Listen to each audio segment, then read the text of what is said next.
Good morning, everybody. How the heck are ya? Welcome to day 30 of 31 on this 2024 challenge. Tomorrow's our last day. Today we're going to talk about self-talk. Welcome to the replay. If you're watching this on the replay, you can fast forward to about the 5-minute mark. That's when we'll get started. I'm Dr. Duck Vone, your host, and I'm not your guru. Hope you guys are having a wonderful day. Retired bariatric surgeon, author of 13 books, 5 journals. More on the way. Gonna make a major life change. Gonna move out of Houston, move up into the mountains to a bed and breakfast outside of Santa Fe. Hope you'll check that out. Selling my Vida Bonita ranch right here, Vida Bonita. Come experience the good life. Mara is back. What's up, girl? Cool picture. That's a cute picture. Good morning, Ashley Kirby. So everyone's good. Welcome to day 30, 31. How have you enjoyed the last month? What's different? Maria Pantoja, been on every day. What are you doing? Thelma Gonzalez. Ferdy, what did you tell Suzanne you learned? What's different about your life now? Elizabeth. Sister, what's up? How's it going? Lori Bloom. That's a cool pose. Ashley Kirby. Really? Justin Timberlake? He's a cool dude. I don't really know his music. Gina G's watching on YouTube. What has been your biggest takeaway this last month? I want to know what's different in your life. And, it's one thing to say, I got clear on my goals, but what's different? Are you doing your goals? I think I just decided I'm going to start running. Which, if you know me, you know I hate to run. I don't like to run. But like David Goggins said, you got to do the different thing. You got to do what's hard. You got to do what's uncomfortable. Jose El Campita, what's up, brother? I love seeing all of these regular names. Traveling tomorrow, so this is the last live for me for January. Big story is getting back on track with my goals. What are your goals? Get back on track, man. Hello, Christina. Oh, nice. Look at that. She watches the replay. She sees how I started morning workouts. Very good. And are y'all going to miss? I'm going to miss seeing Ruth McCool morning tomorrow. Inspiration. Nice. Going to miss Lori. Keela G here. There we go. Oh, I like that. This is the penultimate day. Intention. Life is all about intention, man. That is the best part of it. Carol Chris. I'm trying to shift my thoughts to being more productive and self-loving. Come on. That means you're not. Are you trying? Or are you doing, Ash? You should be better than that by now. Come on, girl. You know how I am. Good morning, group. You guys going to miss these regular folks. Hit the share button. Hit the like button. Tag the button. Let's get our 100 people in here. Surprisingly, we've gotten pretty close. Like yesterday, I think we had up to like 90 at one point, 95. We're at 40 right now. And quite honestly, that's not bad. Considering January 1st, January 2nd, we were at 200. To lose down to a little over half, that's not bad. Oh, yes.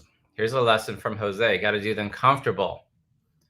Yep, you got to do them comfortable. Good morning, Sonia Ruiz. Nope, not next month. I'm going to start going to weeklies. I haven't decided what day. What day do you guys want to do? Sunday, Thursday, Wednesday, any day? Mornings. Good morning. Penultimate day today. Everything's always working out for me every morning. That's what you got to do, man. That's what we're going to talk about, Ashley Kirby. Words. What are your words? What's your self-talk, man? Good morning, Julie. Miss T watching on YouTube. Silicon Valley. All right. Gonna miss y'all. Saturday morning. Any morning. Yes. Tuesday or Thursday? Probably not. Any morning. Good, Nikki. So probably I'll talk to maybe Sunday morning. Because some days on Sunday morning, well, yeah, Sunday morning is usually good for me. Okay. We are 15 seconds. We'll get started. Oh, live trading sessions. Like stock market trading? That'd be good to teach. And I'm thinking about bringing in special speakers. So if you guys want, 57 people, that's good. Hey, I like this. I'm reaching my goals and making choices that moves me forward. Yes, Sunday. Yes, yes. Futures trading. Oh my gosh. You can predict the future. Stacy M. 60 people. That's pretty good. All right, let's get started. Hey, Dr. Vong here. Welcome to day 30 of our 31-day challenge. We're going to talk about changing your self-talk. We're just talking about what are we going to do next. And I think I'm going to go to weekly broadcast, probably Sunday mornings, same time, Sunday mornings is kind of what I'm thinking.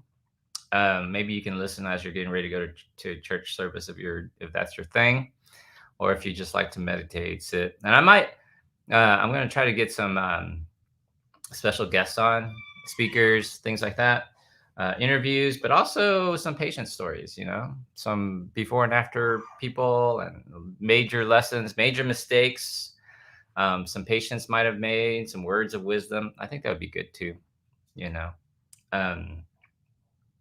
So our self-talk, I don't know what I'm going to say about it other than most of y'all, I will tell you, myself included, man, comment if you really struggle with self-talk. Actually, oh, that's nice. Coffee with Dr. V. Thank you, Ferdy. Comment if you ever catch yourself. And self-talk also incorporates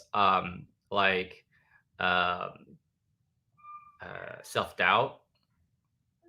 It also talks about like, oh my God, you stupid, who do you think you are? Self-doubt. Do you struggle with that? I don't hear what you're going to say. You don't even need. Yes, you do. So Eileen, constantly. Okay.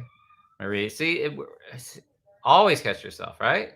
Especially, it's a major problem in the bariatric surgery world, weight loss world, the obesity world. It is like, who do you think you are? Who are you to be brilliant?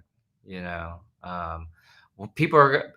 And the other thing, guys, check this out. You're so worried about what other people are talking about, so worried about what other people are talking about. I have a video on this. If you've seen it, Rashmi, about what to eat after weight loss surgery, obviously follow what your program says. But once they've got you on regular foods, I mean, green smoothies if you're going to have any sort of breakfast. Yeah. That was my baby in the background. Oh, your cat. Okay, so that voice. Yep, move on. So, in the obesity world, so which came first, the chicken or the egg? The idea. Do you think? And I'll put your comments up on the screen. Do you think your negative self-talk led to obesity, or do you think obesity led to your negative self-talk? You can make a case for each. This idea. Maybe I usually write in caps lock. Which came first? Maybe you were always a little chunky because when you're younger, you don't cook, you don't work, you don't go, you don't drive, you don't buy groceries. You eat whatever your parents put in front of you, and sometimes it's ice cream, candy, junk food. So were you obese first? Were you chunky first, and then they started teasing you, making fun of you, and then you had the negative self-talk? Or were you thin all your life, and maybe you went through a bad marriage or relationship or breakup or job experience, and they said, "Oh, you're an idiot. Who do you think you are? You're no good. You're not good enough to play music professionally or be an artist professionally. You're not pretty enough to be on TV. You're not good. You'll never find another person," right? Obesity, then self-talk. So I think we have both. I think negative self-talk comes. But let me tell you, okay? So let me throw it back to you the other ways. Okay? I have negative self-talk, but I've never had a weight issue. Now, right before I bought my ranch a couple of years ago, I'm 5'8", and I've said I'm not going to make you guess my weight.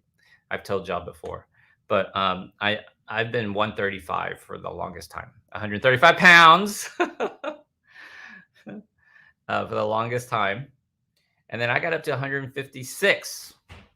If you saw pictures of me a couple years ago when I was out on the red carpet, that's some of the heaviest I've ever been. Erica looks back at those pictures and go, "Look at your chunky face, man."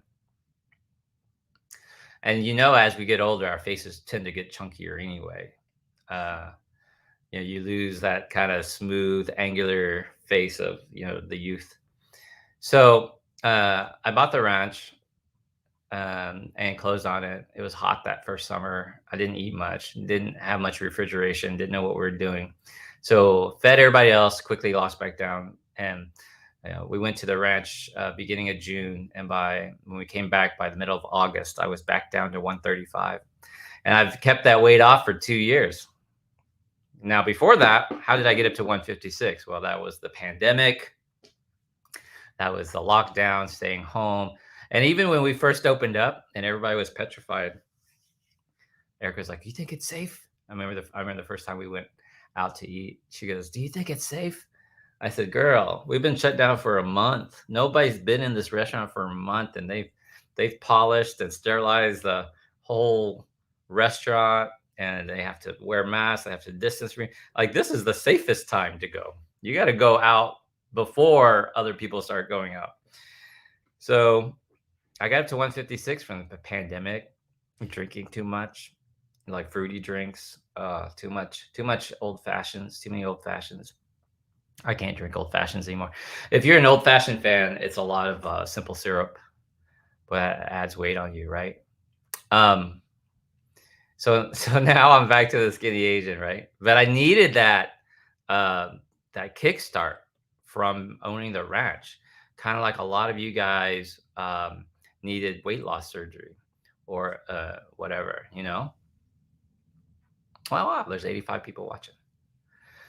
So sometimes when you have self doubt um, or negative self talk, it doesn't always lead to obesity, right? The flip side is you can have all the positive self affirmations you want, and that doesn't help you lose weight. It might help you be happier, but it won't automatically make you skinny. And not everybody who has a bad relationship gains weight. Not everybody who stops smoking gains weight. So all these reasons we have, right? So why is that? What's the cause of that? Why? And then the real question you really want to ask yourself, whether you have it or not, is this question: Why do I keep doing it? It's bad for you. Drinking too much is bad for you. Eating too much sugar is bad for you. Negative self-talk is bad for you. Self-doubt is bad for you. Why do you keep doing it? Is a much better question than why do I do it? Why do I have self-talk? Why do I negative self-talk? Why do I have toxic self-talk? Why do I have self-doubt? The real question you should ask is, okay, I'm doing it, but why do I keep doing it? Why do I keep doing it? Why do I keep thinking I'm not good enough? Why do I keep thinking that, oh, I probably won't get the promotion? Oh, I couldn't go back to school because I can't pass chemistry. When I was 20, I dropped out of college because I couldn't pass chemistry, or I dropped out of nursing school because I had somebody tell me that. And so now I won't go back to college because I can't pass chemistry. Like, dude, let me tell you all a quick story. When I was in med school, so I did good and decent in college, got into med school, first school of my choice. I did really good on my MCATs, believe it or not, the second time. The first time, back then, I don't know if it's still true. When you take the MCAT, that's the test to get into med school. You can either, at the end of the test, you can either choose to turn in score the test, like have it count, or not have it count, and retake it. And I sat down, I took the exam. I hadn't really studied. I was kind of half-assing it. And it was a fucking hard test. And I knew in my gut. Oh, and by the way, it looks really bad if you've taken the MCAT more than once. It doesn't look bad, but it usually hurts you. And I said, man, I'm not turning in this exam. I'm not having it grade or count. And I can't remember. I think I had it graded. and I did not do very well. So then I actually took a Kaplan prep course, actually did the work, I actually studied it. And then the second time I went to take the exam, I was like, I can't pick it up anymore. I didn't love it, but I had to do it. So I made it count, and it turned out I did pretty good. So I get to med school, right? And everyone talks about like the build up to med school. Everybody's like, oh my God, you're gonna be so busy. You're gonna have to read. Can you handle it? Right? All of this stuff. And I remember there was this lecture. It was one of the first or second lectures that we ever had. This vice president of student affairs, whoever, came in and started breaking down the price it costs to train a doctor, from the cadavers, from the labs, from the experiments, from the professors, from everything, from the clinics and everything. Like the state spends like $1 million or something like that to train a doctor, to get him to residency through med school. So this vice president of student affairs says it's very expensive, and the state funds like helps in the cost, and that helps the university. Otherwise, the university would probably lose money training doctors. And he said, so we want to see you graduate.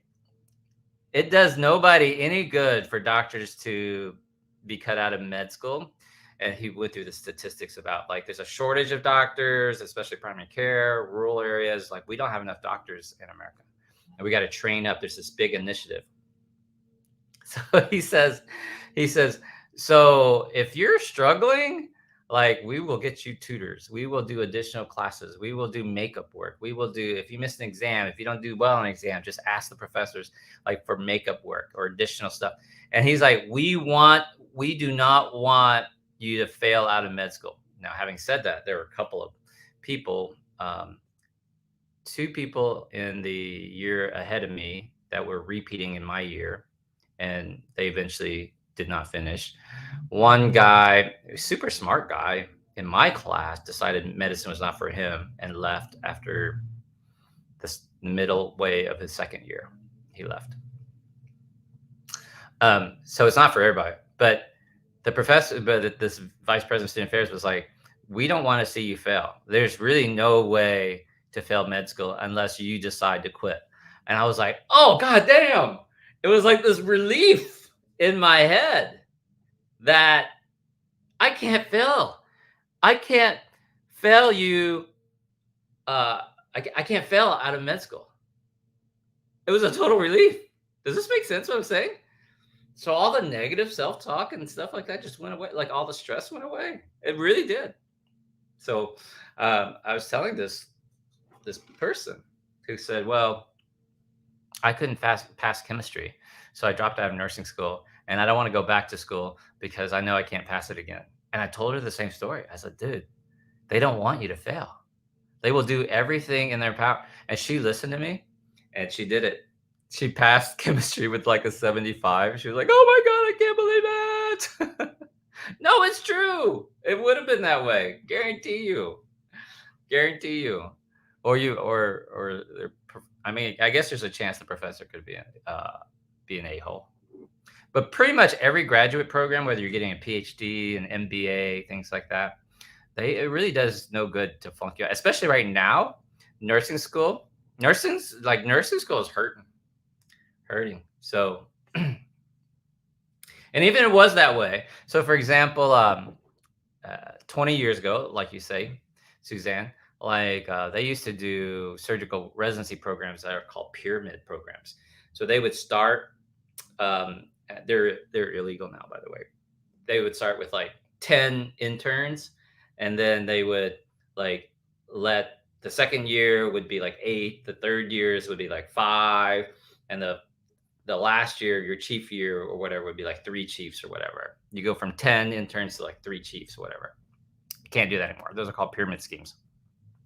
And the people who were cut, they either decided they didn't like surgery, or they found a different surgical program, and had to repeat the year or something like that, or a slot would open or whatever.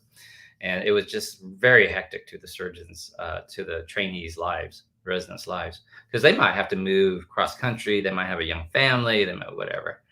And surgeons justified it.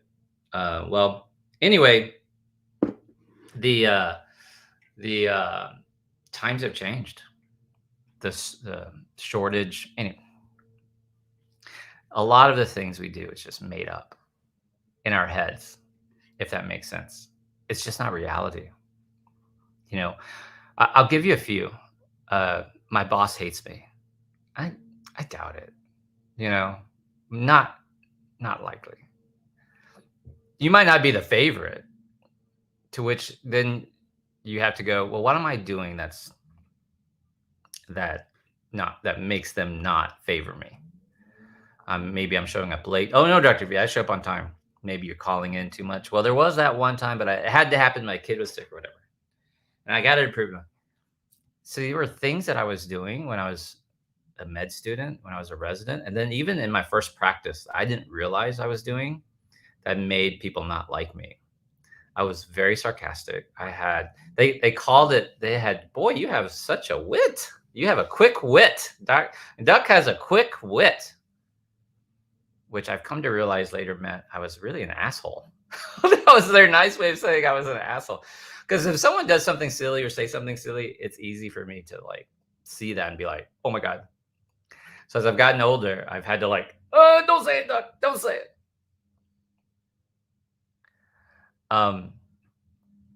So even though I thought I was being funny and I thought that I was the life of the party, I don't have that many friends. I still don't have that many friends. I'm not sarcastic anymore. See? So one of the things that changed, there were 3 or 4 things that really changed my life from being broke surgeon to retired 7 years later. One of them was this decision. Write this down because this is how we started the month. You have to decide for you. But what you want to do is this. That you have to make the decision. That's the key. Like the decision for me was one of them. The first one was I came out of a meditation, and I was in Albuquerque. Our program was growing. We were getting popular. We'd become the first centers of excellence in New Mexico. But I wasn't happy. I was stressed out. I was chasing after patients. It was just, So I made the decision. I came out of meditation and it occurred to me, boom, I'm going to be the world's happiest surgeon.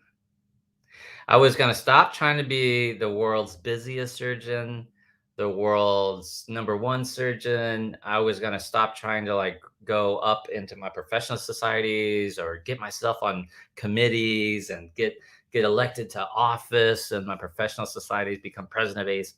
Like I quit all that stuff. I said, you know what? I'm going to become the world's happiest surgeon who ever lived. And that morning, I took the shower. And when I went to work, instead of going in like all like angry and mad, I went in like what does the world's happiest surgeon do? He skips into the hospital, like that.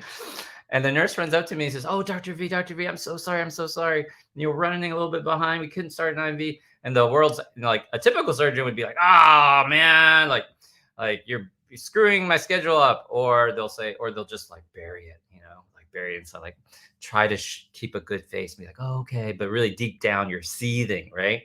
You're really quite angry. The world's happiest surgeon comes in. Nurse says, "Oh, Dr. V, I'm so sorry. We're running behind. Can't start an IV." I was like, "Oh, that's okay. That's all right." And I'm not pushing it down. I'm literally okay with this. I said, "Don't worry about it. I have a couple patients. I'll run upstairs I'll see them real quick. Like, how much do you need?" They're like 5 minutes. I said, "Oh, that's perfect."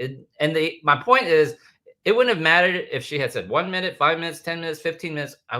That's perfect. That's okay. Take your time. I know you get the IV started. It's no big deal. So I went upstairs. Or actually, I went to see the patient first in the holding area. Mike. Oh, you got Mike coming? Oh, yeah, Mike. He's the best. He can start the IV. I don't fucking know if Mike can start IVs or not, you know? And like, Mike's the best, and you'll love him. Sorry about the IV thing, but we'll get started here shortly. I'm gonna go see some patients. I'll be back tomorrow. Right, all that stuff. I go see the patients upstairs, come back, and they're in the operating room. They're putting the patient to sleep. I mean, it's just perfect. The world's happiest surgeon who ever lived. And then it occurred to me, changed my day, changed the outlook, changed how my OR ran, changed how people reacted to me. That's the important part. Okay, we're talking about negative self-talk. Write this down. It's about like how people react to you or how you react in a situation, right, Mary? Right, Maria? So write that down. It's so the OR was happier because people were reacting to my energy and my reactions, and they wanted to be in the OR and they wanted to do better for Dr. B, and they wanted to be on time, and they didn't show up hungover. Yes, I know that happens sometimes. Some scrub techs show up hungover. And so you have to make like this decision. And then I realized like I can't be the world's happiest surgeon who's ever lived because I don't know every surgeon who's ever lived. Maybe there was somebody who's dead now that was the world's happiest surgeon. So I said, I'm going to be the world's happiest surgeon alive. And I can think of me and maybe one or two other guys that are pretty happy. The rest of them are pretty miserable. Now, here's the thing though. So then I'd go to conferences. I'm trying to get known. I'm trying to get elected to office. I got appointed to a couple committees, and I'd go to these surgical conferences and I'm looking around at some of these old dudes. Most of them have been divorced at least once. They've got some gray hair. They got some attitude. There's a handful of them that were like really sweet and nice, but not always. And I looked at them and I was kind of like, do I really want to be like these people? Do I really want to be like these people? So I made the decision, like, in order for me to be happy, I got to quit chasing these titles and stuff. Like, that's not how I really want to be. So instead of like volunteering my time to like, oh, I'll help you with that project, I'll get on that or whatever, I just quit volunteering. Like, and then the more I quit volunteering, the more they wanted me to be on these committees. You know what I mean? So I made this decision. So let's say, for example, there's something at work that's irritating you. I promise you, there's something you're doing. Oh no, my boss hates me. Well, it's something you're doing. I promise you, there's something. So you have to make the decision. You have to be honest with yourself and just decide, like, okay, what am I doing? And that decision might be like, I'm going to go talk to my boss. Be like, oh, I love the work and I really enjoyed it. Are you okay? Like, are you stressed out? Can I help you with something? Oh, did you know that Maria in counting is, she has a medical issue and she can't be here. So I'm really stressed. I'm doing her work and this work. And I'm like, oh, wow. Okay. Instead of saying, they just hate me. They just hate me. You have to make this decision. Like, I'm going to work on my marriage. I'm going to work on my relationship with my significant other, my kids, my grandkids. Like, every single day, I always tell the story, like Erica and I make the decision to work on our relationship. And that means, how do we communicate? Do we get angry? No, like, sometimes you forget to take out the trash. Sometimes the earliest flight home is at this time that I could get that would fit my schedule. And you just, choose these nicer words. And everything in your life is this decision. So number 4, like, this part's important too.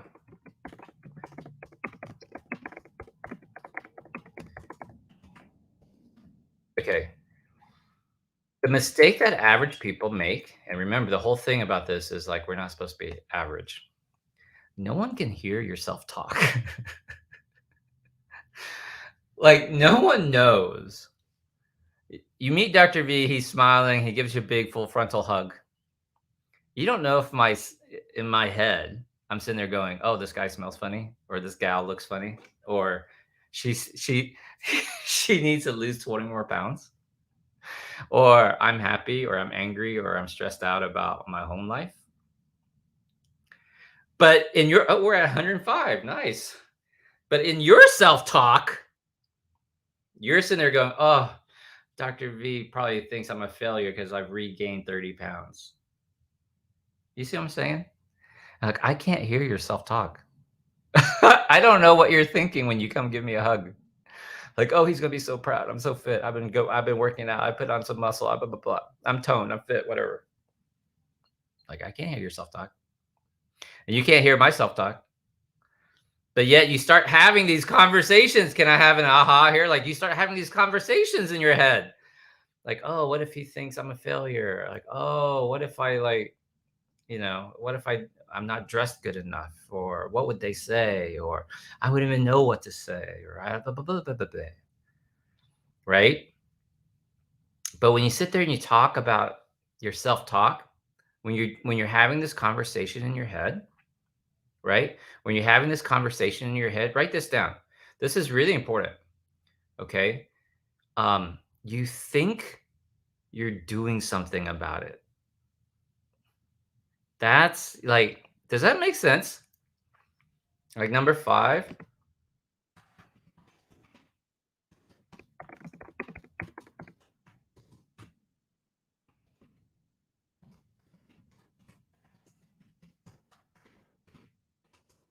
Okay. Here's what average people do, okay? And this is what you have to understand. And for calling Kate to have an aha, that's impressive. Thank you very much. You know, um, you think negative self-talk equals doing something about the problem. You think that if you have this negative conversation about yourself, that you're actually doing something about the problem. Like, "Oh, I'm not good at chemistry, so I shouldn't even apply to nursing school or med school or back to college." You think that's the same as doing something about fixing the problem.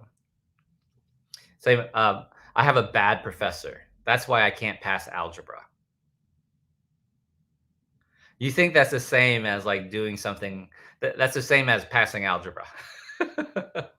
My kid's problem is they have ADHD, and that's their problem. But hey, kid, here's some frosted flake cereal for breakfast, and here's a jelly donut for breakfast, and here's some candy in the afternoon. Oh, but my kid has ADHD.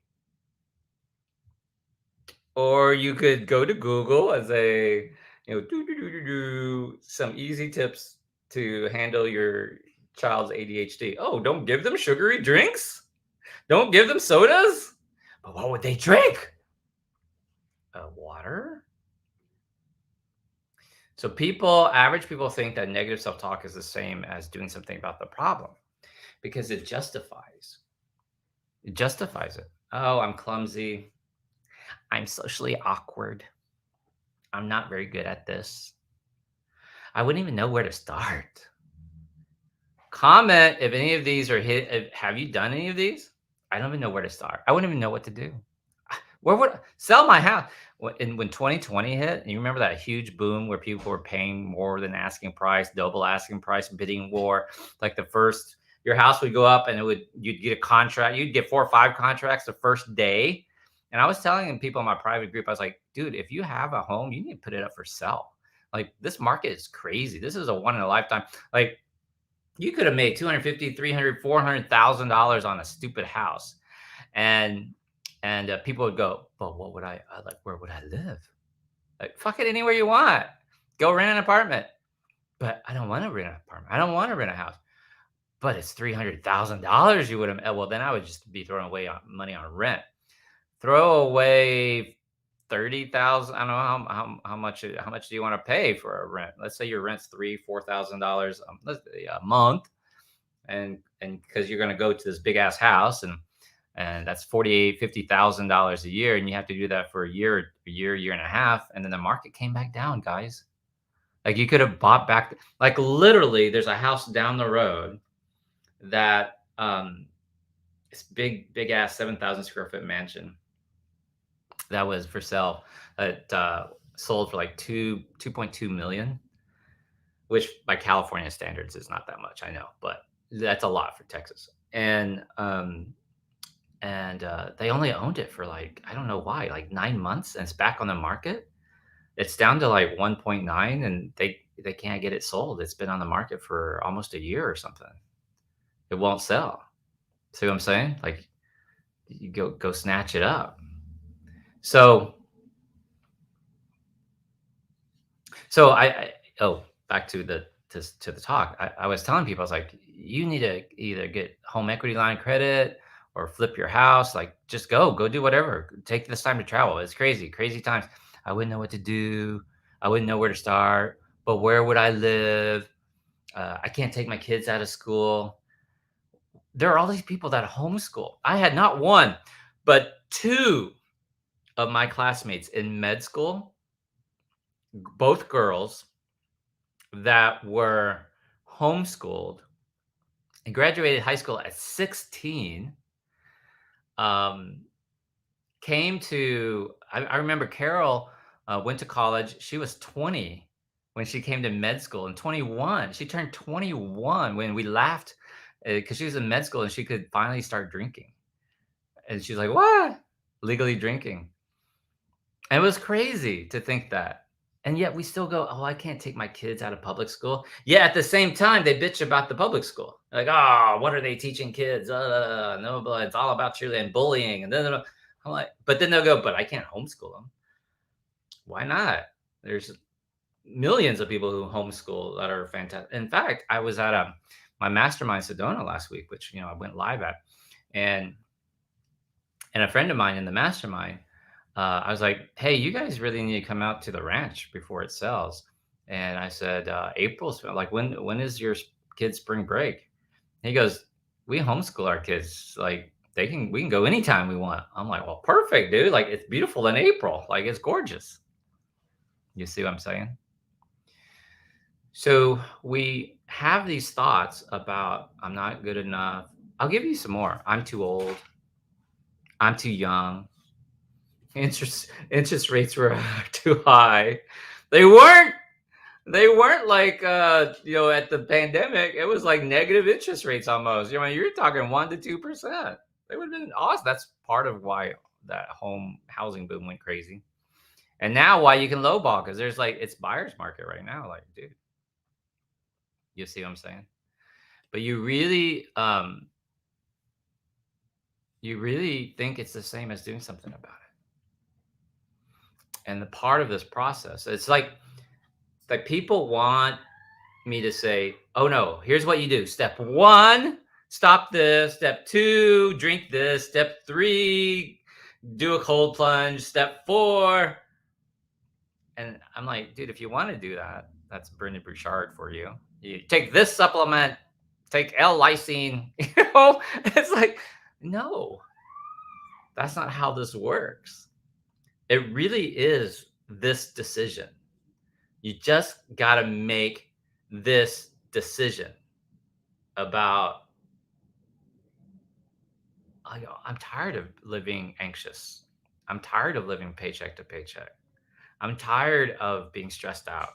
I'm tired of just watching the clock at work. Can't wait to get off. He said get off. I still have a high school sense of humor, in case you haven't noticed.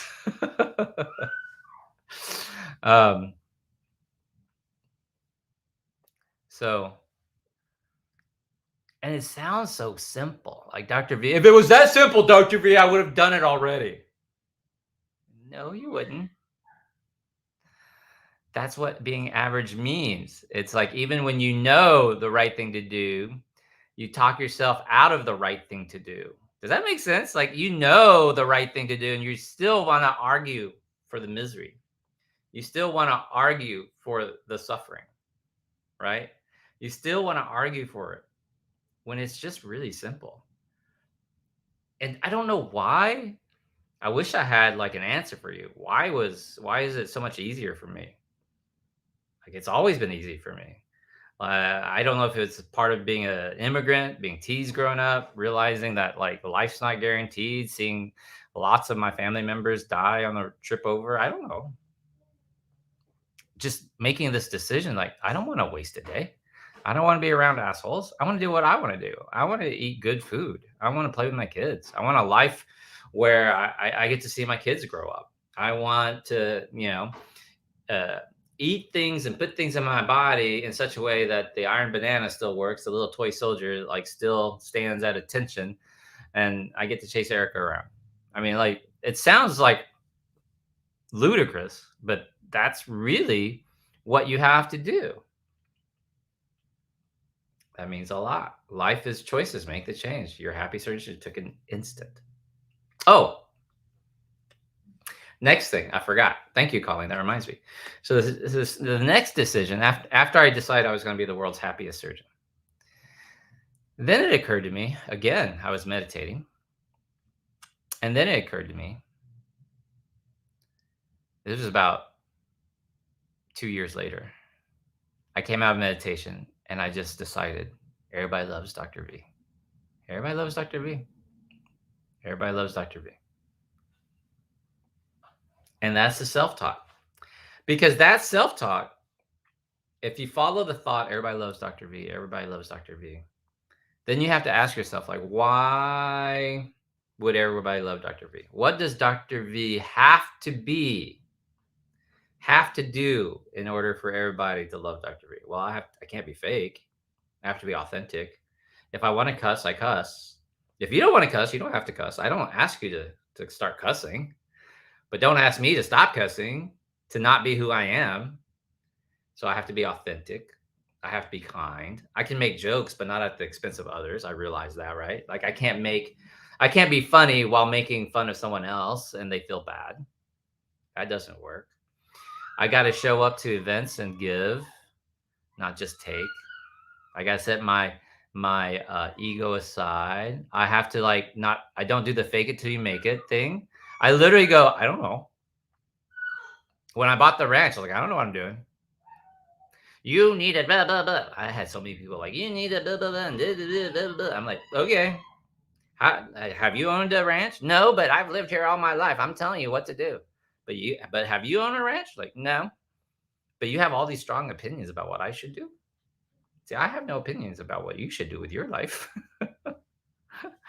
You know what I mean? No, you do. Well, I've already been at your life. I've already been paycheck to paycheck. I've already been broke. I've already been bankrupt. And, if you want to know how to get out of it, I can tell you. But I'm not going to sit here and make you. Like, I don't care. And then I told Erica one time, I said, you know why I don't worry about other people? She goes, why? I said, it's hard enough just being Dr. V. It's hard enough just trying to be happy and stay calm and stay loving and use kind words towards my children and make my partner feel good about herself. I don't have to worry or get all bugged and bothered by some internet troll, some keyboard warrior, who's going to talk to me about vaccination status or Fauci or shutdown or and I told people, and I said it during COVID, I was like, dude, we're shutting down. It doesn't matter what your opinion is, whether it's stupid or conspiracy or this or that. The whole thing, like, I honestly don't care if you want to vote for Trump. I just don't think he's a nice guy. I mean, he's just a bad human. Right? And I think if you can't see that he's a bad human, or you see that he's a bad human, and you're still going to vote for him because the other person's worse, I don't know what that says about you. I don't know. It's the weirdest thing. I just know we can't be friends. That's all I'm saying. Maybe we could be friends. I don't know. I've got friends who are Republicans, and I have friends who are Democrats. It doesn't matter. I live by that don't be a dick philosophy. Like, Dr. V, what religion are you? I'm the don't be a dick religion. And there's some very douchebaggy things about being a politician. I was having yesterday's talk where somebody was like, how dare you tell people not to vote? I didn't say not to vote. I'm just saying your vote doesn't, we don't have a one man, one vote, and everybody's vote counts in the presidential election. If you want to affect change, you need to vote at the local level. Your city elections, your local board elections, your school elections, that's where you should vote. But that's where people don't turn out. But that's what average people believe. It's called the electoral college issue. That's all. So, for example, in 2016, I don't mean to talk about politics, but this adds to the whole negative self-talk. We were going out to dinner, and Erica goes, "Oh my god, like Trump's winning." I'm like, it's early. Like, don't worry about it. These are early stuff. They do this to make it controversial and da da da. People will watch. And as we kept watching, it was like, what? And then the final tally comes in. Someone can Google this for me, but I think Trump lost to Hillary in the popular vote by like 7.5 million votes. So 7.5 million people voted for Hillary, and their votes technically didn't count. Not that Hillary would have been awesome or anything. And which gets me. I'm getting to Jeffrey Epstein, by the way. It's hilarious. Because Clinton has been on the plane, Trump's been on the plane. There's an interview with Bill Gates where someone asks him about Jeffrey Epstein, and his demeanor just like totally changes. Like, and then he gets divorced from Melinda Gates because I think Bill Gates has a little freak in him. It's okay. So that's an example. So I was in Albuquerque, New Mexico at the time. So if I had voted and Hillary won, I mean, New Mexico is a blue state. So I would have just been adding more to a blue state. Like my one, and I don't know, she won, let's say she won New Mexico by 1 million votes. Like my one little vote would not have mattered. In fact, if I really wanted to make a difference, I should have registered as a voter in Texas and voted blue in Texas. But there's no way my one little blue vote would change at all for Texas, right? You see what I'm saying? Anyway, so I don't get bugged and bothered by it. I know it sounds like I do, but I really don't. And 2024 is going to be crazy. We're talking about how do you get 2024, to be your year. It's election year, and 3 million popular. It's a lot. It's a lot. And so I was started to think like, dude, 2024 is going to be crazy. Okay. This election cycle is going to be very crazy. So how do you keep your self-talk? You stay out of the fray. You stay out of the arguments because it's going to tear up families. I mean, there are people going to jail for the 2020 riot to January 6th. I mean, what's there to listen to? I mean, the choices aren't great either way. It's bad either way. What's happening in the Middle East is bad. It's not great. So how do you keep this internal dialogue, the self-talk, positivity, world's happiest surgeon, yada, yada, yada, right? And it comes back down to like, you got to make that decision. You got to make that decision. What is really important for me? Get very crystal clear on your goals. And I'll see you tomorrow. Tomorrow's our last day for the challenge, right? Think about it. Love you all very much. If you found value in this rambling, please hit the share button for me and the like button. I appreciate everything. And as always, I will try to download this and edit for YouTube. I got to go back to the Too Soon, Too Late Smart Book series too. Got to do that. Love y'all very much. Have an amazing day. And I think we're going to probably switch to Sundays, once a week, Sundays to have a talk, but I don't know. Tomorrow's our last day. Love y'all very much. I can't believe y'all been on this whole hour. That's awesome. Thank you guys so much. Bye, guys.